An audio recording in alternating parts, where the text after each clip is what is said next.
Hi guys, welcome back to my channel, the Garrison for Guitar. If this is your first video that you're seeing of this channel, I'd like to urge you to subscribe for more videos on lessons, more videos on guitar solos, and more videos on general content about the guitar.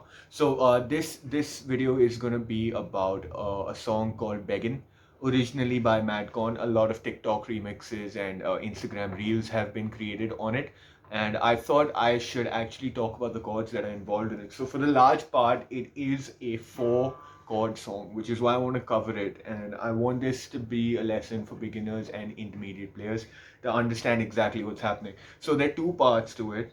Okay, one is the chorus. I'm going to start with that, and the 4 chords in the chorus are B minor, E minor.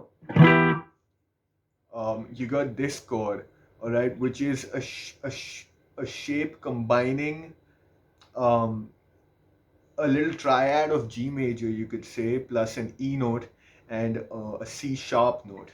So that you're basically gonna play A4, G4, and a D5 and B5. All right, those are the strings and frets respectively that I am talking about. All right, most complicated chord in this song.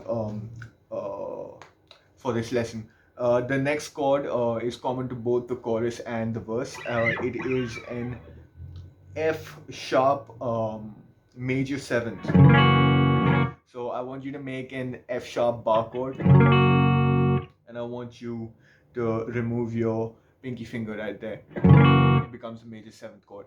Now, so that's the chorus. When we play the verse, the only thing that's going to change is the second chord isn't going to be E minor, it's going to be G major.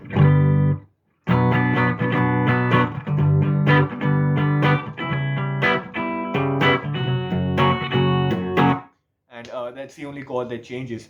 So if you're listening to this song and you want to figure out when you have to play the verse chords and when you have to play the chorus chords, one really simple way of doing it is when the lead singer is going on about begging and begging you, that's when you're gonna play the E minor, because that is the chorus. All right, you'll also be able to listen for this, as there are a lot of build-ups leading to the choruses in this song particularly. That's just the way the song is structured.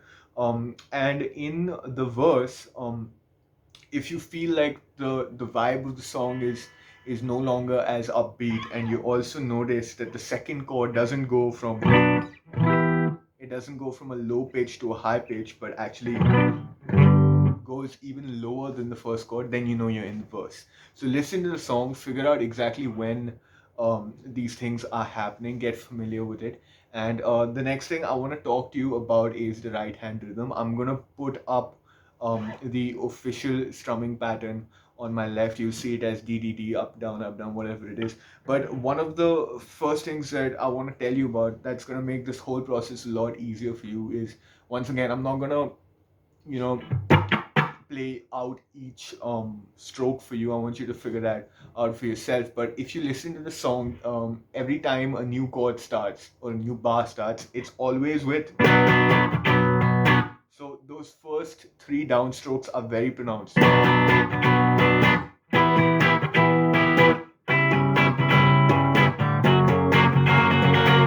And that's what repeats itself throughout. Now, the rest of the strumming pattern that comes after the 3 downstrokes, I want to urge that I am, what do you say, muting out some strings.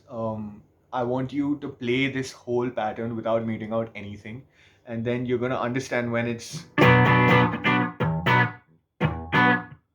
You're gonna realize which stroke you wanna mute out, because in a song like this, what happens to me, it may not happen to you, but what happens to me is when I'm strumming, oftentimes I may not play this pattern exactly the way it is at the speed at which my hand is going. Instead of playing 3 downstrokes, I might go, and that sounds very similar, right? And when you're moving at that pace in a 3-4 minute song, your wrist is, bound to go out of rhythm. But one of the things my guitar teacher told me was, when you're playing a song, and especially if you want to perform it or just understand the song end to end, as long as you're playing in time, as long as you're hitting the right strokes, don't stop playing in case your right hand, comes up instead of down. As long as it came in time, as long as you figured it out and got through the rhythm, you're understanding strumming. So this is just a blueprint to get you guys started. I want you to follow it for the first time that you played, the second time that you played, but I don't want you to memorize that and inbuild that sort of muscle memory and force it so much so that strumming pattern becomes the only way you can play the song. Because whenever you're playing it, especially if you're jamming with someone else, suppose they play the cajon, suppose they play a percussive instrument, you're also gonna want to pay attention to them. And a lot of times when that's happening, when you're listening to four other people in a band playing, you may speed up a little bit, you may slow down a little bit, um, you may drop your hand a little bit too long on the downstroke, and you may have to come up with an upstroke in the next cycle when you thought it was going to be a downstroke. But do not stop playing.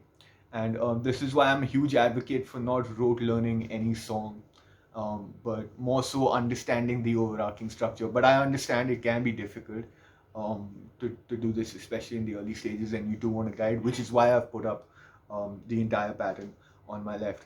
But that's it for begging. Those are the two parts. If you've come here through Instagram, then I did make a reel version of this, and I had no clue that while making the reel, you can't record like myself playing the guitar over the sound, the audio of the reel. So I had to record a video in which I was tapping out an insane guitar solo over the Beggin reel music. And when I played it back to myself, there was no actual guitar solo. It was just a Beggin music, and I was like tapping in mute. And I realized you had to voice over that reel. But the trick was that when you voice something over, the music doesn't play in the background. It just stops, and it's like this pink timeline that's running through your video, and you have to exactly visually time when you started tapping out a guitar solo. So if you've come from there, I just wanted to tell you that I really struggled with that reel, and I had no idea. And I hope if you guys know that there's a better way of doing it, I hope there is a better way of doing it. I was just going to say that. Please do let me know in the comments below, because I drove myself insane making that reel. Anyway, before I ramble on forever about the hardships of guitar, until I see you next time, thank you so much for watching. Please smash that subscribe button, that like button, and drop a comment below if you like this video. And thank you so much for your time.